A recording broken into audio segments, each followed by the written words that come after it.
அகிலத்தின் அன்பான சொந்தங்களுக்கு இணைய வணக்கம். மீனவர் காலையினூடாக சந்தித்திருக்கின்றோம்.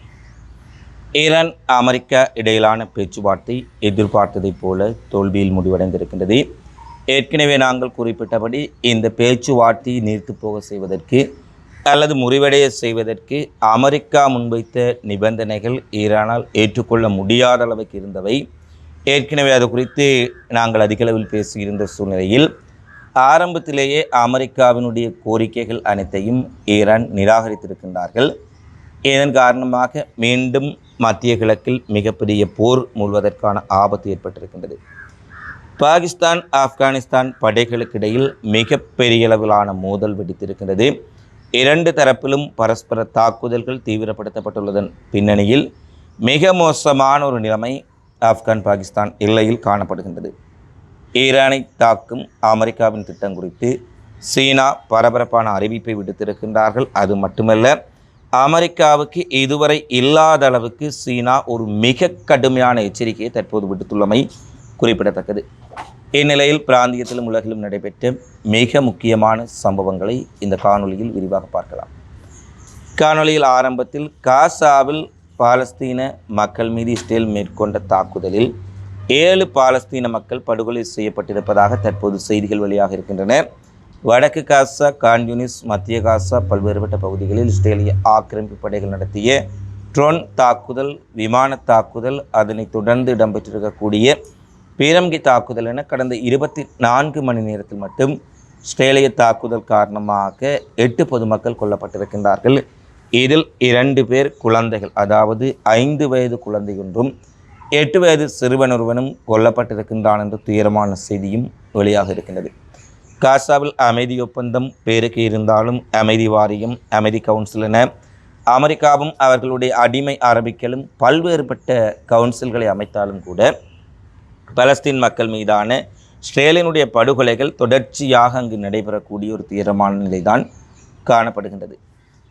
அடுத்து பிரான்ஸ் மற்றும் மேற்குலகத்தின் இரட்டை வேடம் குறித்து ஒரு மிக முக்கியமான செய்தி தற்போது வெளியாக இருக்கிறது. காசாவில் பாலஸ்தீன மக்கள் மீது மேற்கொள்ளப்பட்ட இஸ்ரேலின் இனப்படுகொலை தொடர்பாக பிரான்சின் பல்வேறுபட்ட ஊடகங்களில் தொடர்ச்சியாக காசா இனப்படுகொலை குறித்தும் பாலஸ்தீன மக்கள் மீதான இன அழிப்பு குறித்தும் செய்திகளை வெளியிட்டு வந்த ஈரானிய கல்வியலாளர் மஹ்தி எஸ்பாண்டி என்ற பெண்மணிக்கு பிரான்சினுடைய நீதிமன்றம் 4 ஆண்டுகள் சிறை தண்டனை விதித்திருப்பது பேரதிர்ச்சி ஏற்படுத்தியிருக்கின்றது. அதாவது பாலஸ்தீனத்தை அங்கீகரிக்கின்றோம், காசாவில் நடக்கக்கூடிய இனப்படுகொலையை கண்டிக்கின்றோம், காசா மக்களுக்கு பாதுகாப்பு கொடுக்கின்றோம் என வார்த்தைக்கு 100 தடவை பிரான்சினுடைய அதிபர் மேக்ரோனும் செய்திகளை வெளியிட்டு வந்தாலும் கூட நேயத்தில் இஸ்ரேலின் இனப்படுகொலைக்கு எதிராக கருத்துக்களை வெளியிட்டு வந்த பாலஸ்தீன மக்களின் உடைய இன அழிப்பு குறித்து கருத்துக்களை வெளியிட்டு வந்த ஈரான் கல்வியலாளர்களுக்கு 4 ஆண்டுகள் சிறை தண்டனையை பிரான்ஸ் நீதிமன்றம் விதித்திருக்கின்றது. இது மேற்குலக நாடுகளினுடைய இரட்டை நிலைப்பாடு எவ்வாறு இருக்கின்றது என்பதை திட்ட தெளிவாக காட்டுகின்றது. ஈரான் அமெரிக்கா இடையிலான பேச்சுவார்த்தைகள் தோல்வியடைந்திருக்கின்றது. நேற்றைய தினமே குறிப்பிட்டோம்.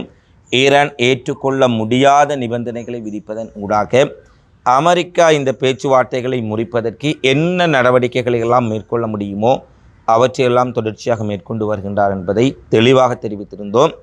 ஏனெனில் ஈரான் 0 யுரேனியம் செறிவூட்டலை மேற்கொள்ள வேண்டும். ஈரானின் அணுசக்தி நிலையங்கமான நடான்ஸ், இஸ்பகான், ஃபோர்டோ அணு உலைகள் முற்றாக அளிக்கப்பட வேண்டும். இதுவரை 65% ஈரான் செறிவூட்டிய யுரேனியத்தை தங்களிடம் ஒப்படைக்க வேண்டும்.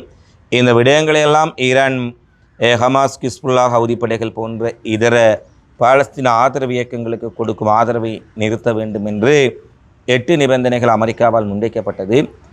அந்த நிபந்தனைகளுக்கு பதிலாக ஈரான் மீதான பொருளாதார தடைகளை அமெரிக்கா நீக்குவதற்கு உடனடி வாய்ப்புகள் இல்லை என்றும் கட்டம் கட்டமாகவே அந்த பொருளாதார தடைகள் நீக்கப்படும் என்ற அறிவிப்பும் வெளியானது. நினைத்து பாருங்கள், ஈரான் இவர்களுக்குரிய அத்தனை வசதிகளையும் செய்து கொடுக்க வேண்டும். ஈரானின் உடைய அணுசக்தி நிலையங்கள் ஆக்கபூர்வமான அல்லது அவர்கள் மின்சக்தியை பெற்றுக்கொள்வதற்கான ஏனைய நடவடிக்கைகளுக்கு கூட ஈரானினால் பயன்படுத்தப்படக்கூடாது. ஆனால் இவர்கள் விதித்திருக்கக்கூடிய தடைகளை உடனடியாக நீக்க மாட்டார்கள், ஈரானின் நடவடிக்கைகளை பொறுத்து நீக்குவோம் என்று தெரிவித்திருந்தார்கள். ஏற்கனவே குறிப்பிட்டபடி ஈரான் திட்ட தெளிவாக குறிப்பிட்டு விட்டார்கள். ஒருபோதும் ஈரான் 0 செறிவூட்டல் யுரேனியத்தை மேற்கொள்ளப் போவதில்லை. எங்களுடைய தேவைகளுக்கு அணுவாயுதங்களை பயன்படுத்தாத அணுசக்தி தேவைகளுக்காக ஈரான் யுரேனியம் செறிவூட்டலை மேற்கொள்ள முடியும் என்று தெரிவித்திருந்தார்கள். அதேபோல தாங்கள் ஏற்கனவே செறிவூட்டி வைத்திருக்கக்கூடிய 65% யுரேனிய இருப்பை எந்த நாடுகளிடம் ஒப்படைக்கப் போவதில்லை, அதாவது ஈரானுக்கு வெளியே அனுப்பப் போவதில்லை என்பதை தெளிவுபடுத்தி இருந்தார்கள். எனவே ஈரான் ஏற்கனவே குறிப்பிட்டபடி மோதல் அடிபணிவதா அமெரிக்காவுக்கு அல்லது எதிர்த்து நிற்பதா என்ற இடத்திலே அமெரிக்காவை எதிர்த்து நிற்பது என்ற முடிவை ஈரான் தெளிவாக எடுத்திருக்கின்றார்கள்.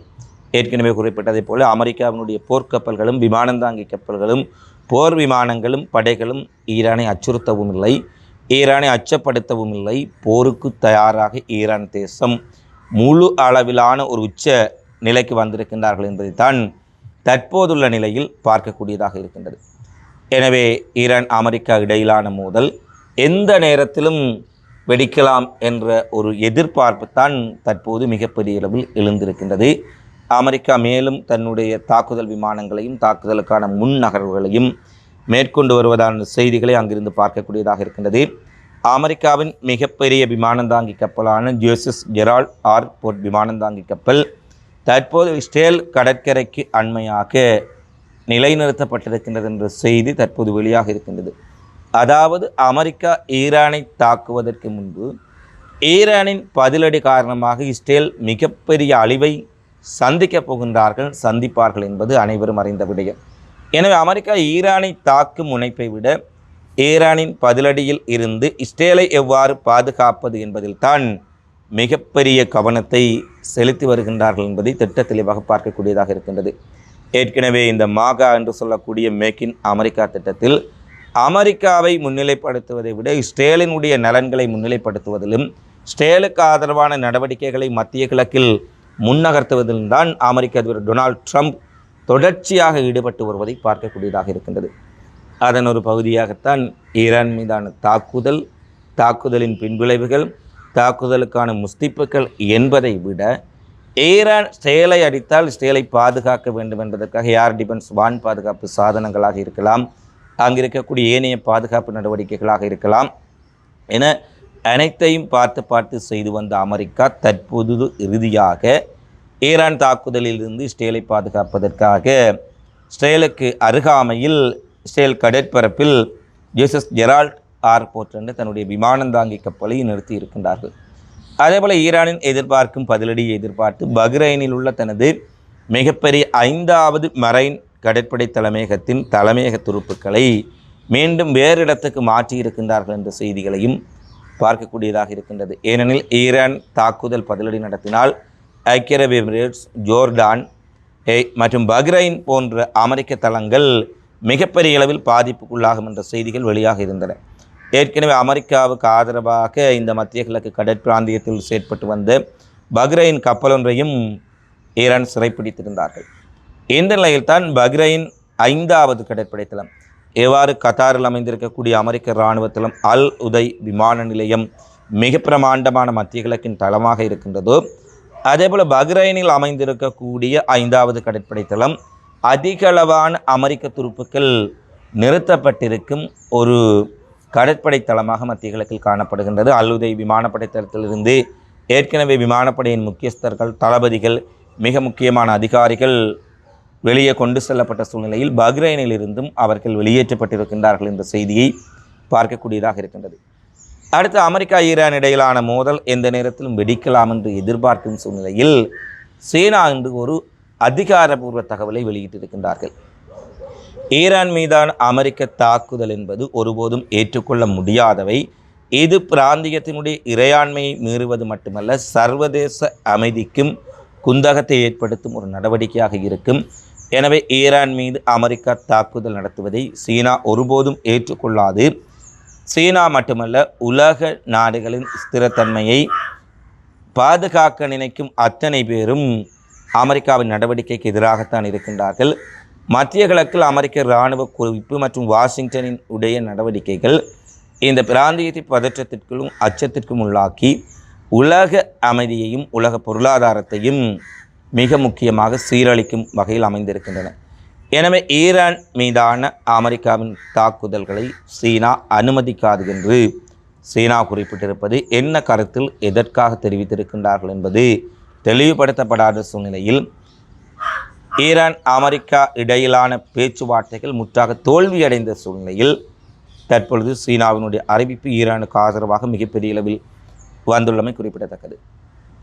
ஆப்கானிஸ்தான் பாகிஸ்தானுக்கு இடையில் மிகப்பெரிய மோதல் வெடித்திருக்கின்றது. ஏற்கனவே தங்களுடைய நாட்டுக்குள் தௌரிக் தலிபான்கள் தாக்குதல் நடத்தியதாக தெரிவித்து கந்தகார், ஆப்கானிஸ்தானுடைய தலைநகர் காபூல் உட்பட பல பகுதிகளில் பாகிஸ்தான் விமானப்படை மிக கொடூரமான தாக்குதல்களை நடத்தியிருந்தார்கள். அதாவது தலிபான்களின் தலைமை காரியாலயம் அமைந்திருக்கக்கூடிய தலிபான் கட்டளை தலைமையகத்துக்கு அருகே அமைந்திருக்கக்கூடிய கந்தகார் வெடிமருந்து கிடங்குகள் முற்றாக தகர்க்கும் வகையில் ஆப்கானிஸ்தான் மீது பாகிஸ்தான் மிகப்பெரிய ஒரு விமான தாக்குதலை நடத்தியிருந்தார்கள். இந்த தாக்குதல் காரணமாக ஆப்கானிஸ்தானில் மிகப்பெரிய அளவிலான வெடிமருந்து இழப்புகள் ஏற்பட்ட சூழ்நிலையில் தலிபான்களும் அதற்கான பதிலடி கொடுக்கும் நடவடிக்கைகளை தற்போது ஆரம்பித்திருக்கின்றார்கள். பல பாகிஸ்தான் ஆப்கானிஸ்தானில் இருக்கக்கூடிய எல்லைச் சாவடிகளை தலிபான் படைகள் கைப்பற்றி இருக்கின்றார்கள். பாகிஸ்தானின் சாத்தியமான தாக்குதல்களுக்கு பதிலடி கொடுக்கும் முகமாக அவர்கள் தங்களுடைய கவச வாகனங்களையும் டேங்கிகளையும் பீரங்கிகளையும் பாகிஸ்தான் எல்லைகளை நோக்கி நகர்த்தி இருக்கின்றார்கள். அதிலும் குறிப்பாக பாகிஸ்தான் ஆப்கானிஸ்தான் எல்லையில் அமைந்திருந்த 8 எல்லை காவலர்களை ஆப்கானிஸ்தானை ஆளும் தலிபான்கள் கையகப்படுத்தி இருக்கின்றார்கள் என்ற செய்தி பாகிஸ்தானுக்கு மிகப்பெரிய அதிர்ச்சியை கொடுத்திருக்கின்றது. இந்த அதிர்ச்சியில் மேலும் அதிர்ச்சியை ஏற்படுத்தும் முகமாக அமெரிக்க தயாரிப்பான F-16 விமானம் ஒன்றை ஆப்கானை ஆளும் தலிபான்கள் சுட்டு வீழ்த்தி இருக்கின்றார்கள். அதாவது அமெரிக்க தயாரிப்பு F-16 விமானம் பாகிஸ்தானுக்கு கொடுக்கப்பட்ட சூழ்நிலையில் பாகிஸ்தான் விமானப்படை மூலம் ஆப்கான் மீது இவர்கள் தாக்குதல் நடத்துவதற்காக சென்றபோது இந்த விமானம் சுட்டு வீழ்த்தப்பட்டிருப்பது மேலும் பதற்றத்தை ஏற்படுத்தி இருக்கின்றது. 2 நாடுகளுக்கிடையான பதற்றம் உச்சமடைந்துள்ள சூழ்நிலையில் 2 தரப்பும் மாறி மாறி ஏவுகணை தாக்குதல்கள், பீரங்கி தாக்குதல்கள், மிகப்பெரிய அளவிலான துப்பாக்கிச் சூடுகள் இடம்பெற்று வரும் சூழ்நிலையில் பல காவலர்களையும் ஆப்கானை ஆளும் தலிபான்கள் கைப்பற்றிய நிலையில் தற்போது குறிப்பாக பாகிஸ்தான் ஆப்கான் எல்லை மிக மோசமான ஒரு பதற்றமான பகுதியாக மாறியிருக்கின்றது. இந்த சூழ்நிலையில் குறிப்பாக தலிபான்களும் பாகிஸ்தானும் உடனடியாக யுத்த போக்கை கைவிட்டு உடனடியாக சமாதான நடவடிக்கைகளுக்கு முன்வர வேண்டும் என ஈரான் அவசர கோரிக்கை விடுத்திருக்கின்றார்கள். 2 தரப்பிலும் நடைபெறக்கூடிய யுத்தம் மற்றும் நிலைமைகளை கண்காணிப்பதற்காக தங்களுடைய கண்காணிப்பு ட்ரோன்களையும் பாகிஸ்தான் ஆப்கானிஸ்தான் எல்லைகளை நோக்கி அவர்கள் அனுப்பியிருப்பதான செய்தி வெளியாக இருக்கின்றது.